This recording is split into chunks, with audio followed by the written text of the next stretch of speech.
In March 1947, Earl Louis Mountbatten and his wife Edwina arrive in New Delhi. The great-grandson of Queen Victoria and second cousin to George VI, Mountbatten brings a regal presence to the drama of India's independence. As the last viceroy, he bears responsibility for India's fate. 2nd of April, 1947. I have now completed my first week in office.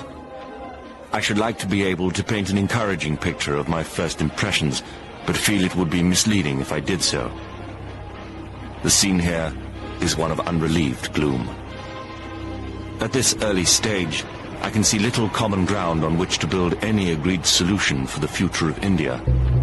The only conclusion I have been able to come to is that unless I act quickly, I may well find the real beginnings of a civil war on my hands.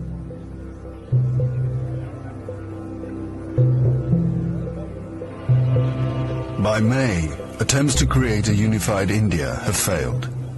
Gandhi retreats from political life. Muhammad Ali Jinnah, leader of the Muslim League, and Jawaharlal Nehru of the Indian National Congress concede to divide India. Fearing a total loss of control, Mountbatten brings forward the transfer of power to August. Two nations will be created by partition, a secular India and a new homeland for India's Muslims, Pakistan. Nehru addresses the people of India. Long years ago, we made a tryst with destiny, and now the time comes when we shall redeem our pledge. At the stroke of the midnight hour, when the world sleeps, India will awake to life and freedom.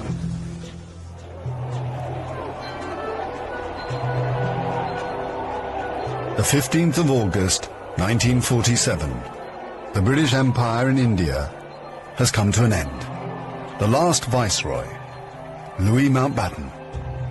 The flag raising and the salute were done amid scenes of the most fantastic rejoicing. And as the flag broke, a brilliant rainbow appeared in the sky, which was taken by the crowd as a good omen.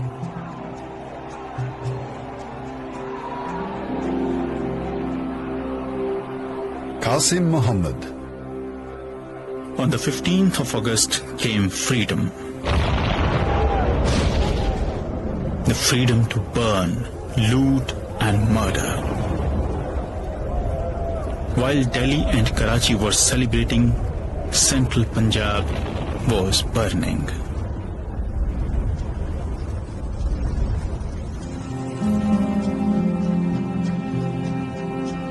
Between August 1947 and March 1948, 4.5 million Hindus and Sikhs are forced to migrate from Pakistan to India. 6 million Muslims must move in the opposite direction. Britons and Indians witness the bloodshed. Shahid Ahmed. It is a battleground. People have gone mad. Trains to Pakistan are being looted and occupants slaughtered. We all knew that carnage was in the offing. So did Mountbatten. The British Empire, which tried to build India over centuries, can never live down this great tragedy.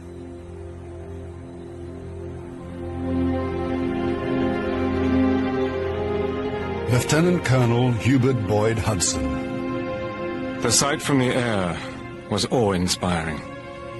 In this chaos, millions of refugees were struggling to get to India or Pakistan.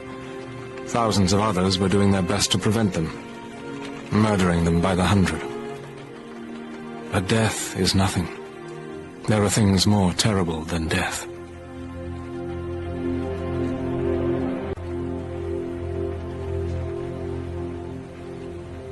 Ten million people are displaced in the partition of India. 1 million are dead.